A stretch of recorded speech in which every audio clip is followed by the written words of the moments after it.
Hello guys, welcome back again to my channel. Let's make this shirt gown together. Here is the fabric I'll be making use of. I used 3 yards of fabric because it's kind of free. It's a free shirt gown. So this is the starting line. I'll be cutting the front and back together. So this is the starting line. Here is the front pattern and the one smaller on top is the back pattern. So from the back, where the back starts, I'll be measuring 4 inches for the buttonhole and button parts. You can make use of 3 inches, but I want the line to be kind of bold, so I'm making use of 4 inches where the buttonhole and button will be, because I will be making use of a bold button. So I will draw it down to the full length. This is it.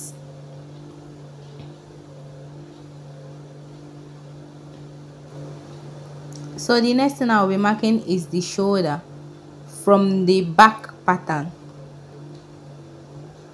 The shoulder plus ½ an inch for joining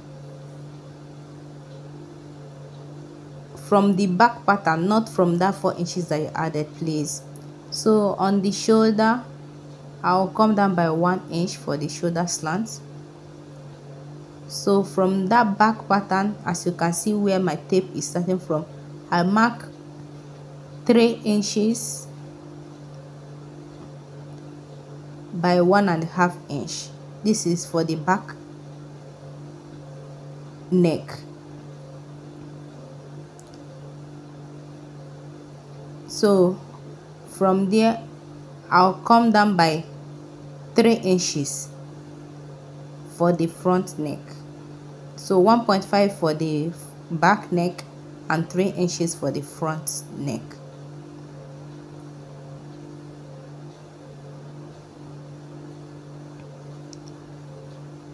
So the next thing I'll go ahead and connect the shoulder slope to the neck width. So from there, I came down by 8 inches for the armhole.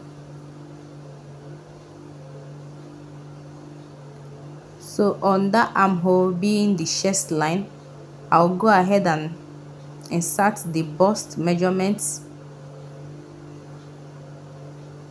plus 3 inches, 2 inches for ease, then 1 inch for joining.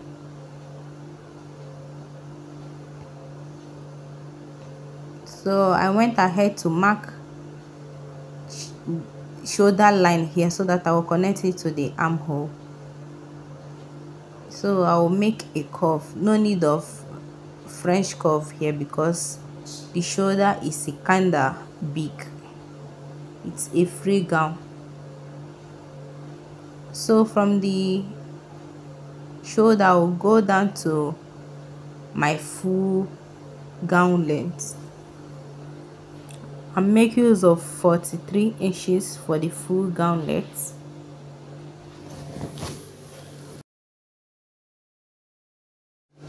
So after marking that, this is the full gown length.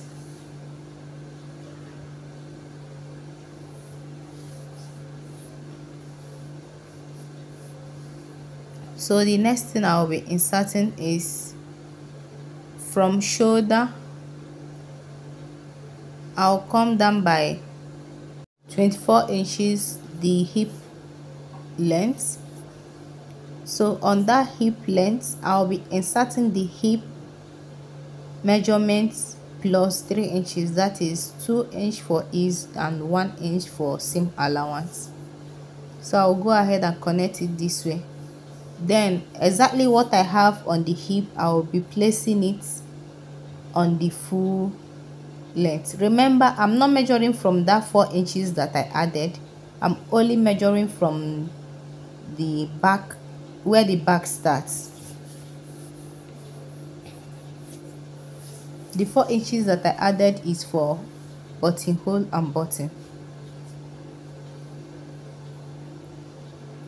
So that is it. I'll go ahead and cut it out.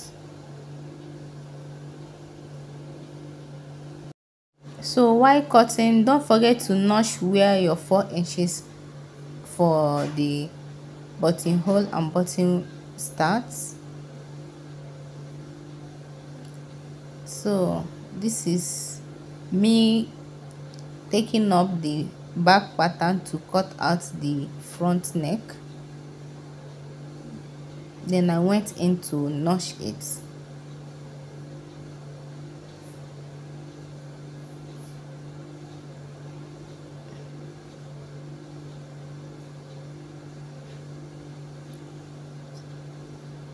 So the next thing I'll be doing is to fold it this way.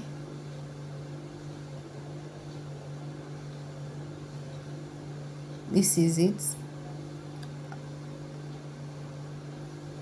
I fold in and fold in again. Make sure that your folding stops at exactly that place that you notch. Look at what I mean. That is where the folding stops.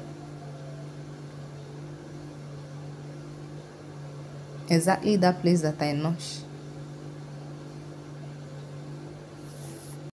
So the next thing I'm going to do is to join the shoulders. Place the front pattern this way.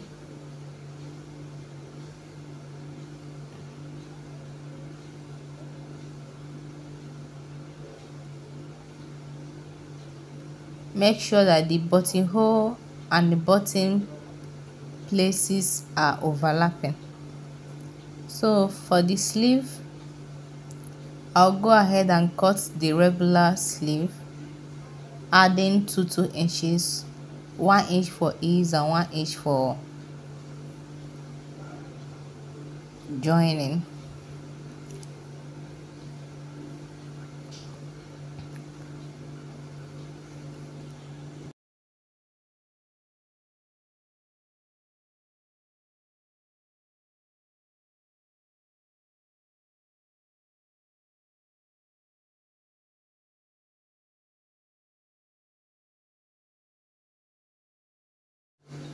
So after cutting I cut the 2 sleeves at a time.